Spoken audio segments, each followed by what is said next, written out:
பரவாயில்ல, அப்ப டைட்டில்லாம் தெரிஞ்சுதான் வந்திருக்கீங்க. யாருக்கெல்லாம் இங்க 16 வயசுக்குள்ள எவனையும் நம்பாத, அதுவும் உங்க மாமங்காரன நம்பவே நம்பாத. உறவென்றாலே தொந்தரவு செய்யக்கூடியது. ஒரு நாள் வீட்டுக்கு மட்டும் எங்க வீட்டுக்காரோட தங்கச்சி வந்துட்டு போயிருச்சுன்னா அதுக்கப்புறம் இந்த வீடே தலைகீழா மாறி போயிரும்னு. நீ உறவாக இரு, உரிமையை எடுத்துக்கொள்ள.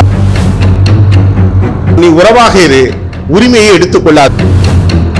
உறவாயிரு, உரிமையோடு இருக்காது. ஒருவேளை இந்த உறவுக்காரங்க இந்த தொந்தரவு செய்யாம இருந்தா கணவன் மனைவிக்குள்ள உறவு சுபிட்சமாக இருக்குமா? பிரச்சனைகளை சந்திக்காமல் ஒரு நல்ல உறவை சுமூகமாக மெயின்டைன் பண்ணணும் அப்படின்னு நினைக்கிறோம். அப்படி ஒரு உறவு உலகத்திலே கிடையாது.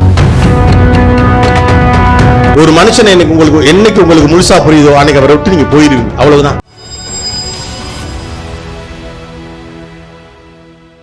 என்ன தலைப்பு? வீடு வரை. பரவாயில்ல, அப்ப டைட்டில்லாம் தெரிஞ்சுதான் வந்திருக்கீங்க.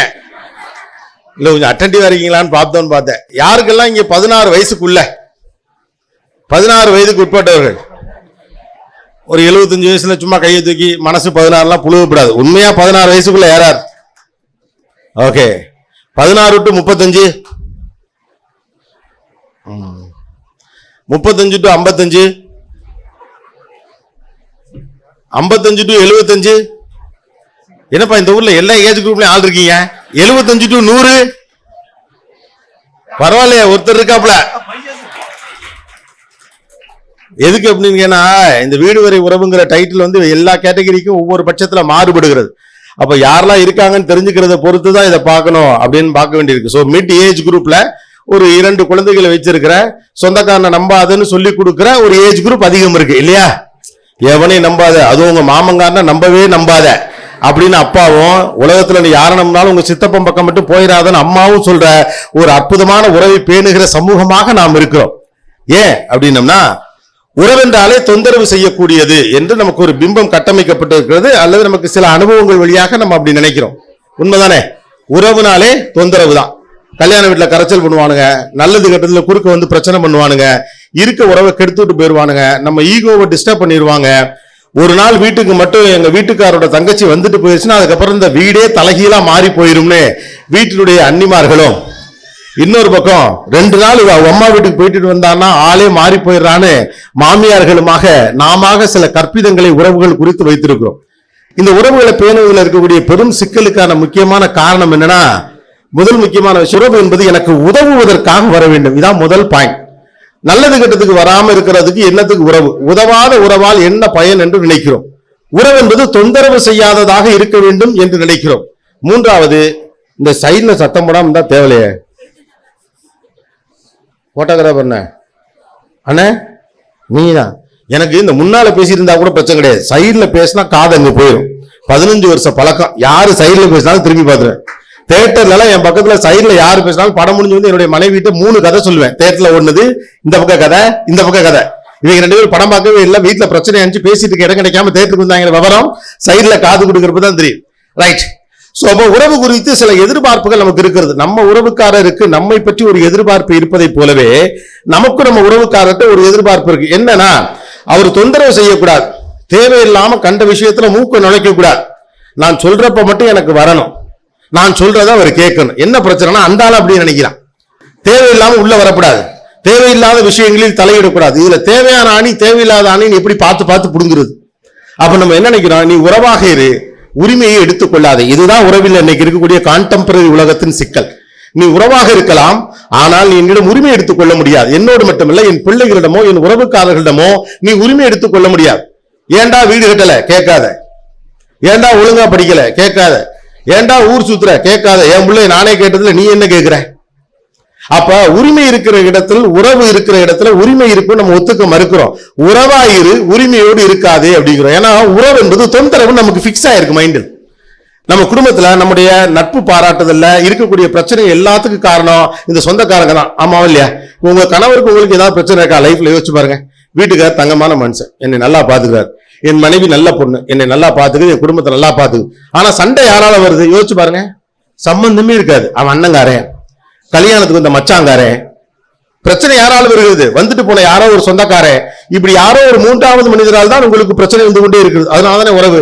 கடைசியா எல்லாம் பேசிட்டு என்ன சமாதான உடன்படிக்கைக்கு நீங்க வர்றீங்க? தேவையில்லாம அவங்கள பத்தி பேசி நம்மையும் சண்டை போட்டுக்கணும். பேசாம வாங்க இட்லியும் முலாப்படியும் தின்னுட்டு தூங்கிடுவோம் அப்படின்னு முடிவு வரும். ஆனா என்னைக்காவது யோசிச்சிருக்கீங்களா, இந்த உறவுக்காரன் இப்படி எல்லாம் பிரச்சனை பண்ணி விடாம இருந்தா என்ன ஆகும் நீங்க யோசிச்சிருக்கீங்களா? டீ குடிச்சுக்கவா நீங்க யோசிங்க. வேணாங்கிறாரு ஒருத்தர். சௌரியமா கிரிக்கெட் மேட்ச் பாக்குற மாதிரி உட்காந்து கேட்டுக்கிட்டு 4 கால் கெடுக்க நின்றுட்டு இருக்கேன். காலையில இங்க விருதுநகர்ல இருந்தேன், இப்ப இங்கே நாளை காலைல கோயம்புத்தூர் போகணும். டீ குடிச்சே அவன். இந்த உறவுக்காரங்க தொந்தரவு மட்டும் பண்ணாம இருந்தா நம்ம என்னாம இப்படி ஒரு சிச்சுவேஷனை திருப்பி பார்ப்போமே. உறவுக்காரர்களா தொந்தரவு வருகிறது. என்னுடைய குடும்பத்தில் என் பிள்ளையோடு என் உறவுக்காரரா சண்டை வருகிறது. என்னுடைய மாமியார் என்னை என் பிள்ளையுமே சேர விட மாட்டேங்கிறாங்க. ஒருவேளை இந்த உறவுக்காரங்க இந்த தொந்தரவு செய்யாம இருந்தா கணவன் மனைவிக்குள்ள உறவு சுபிட்சமாக இருக்குமா?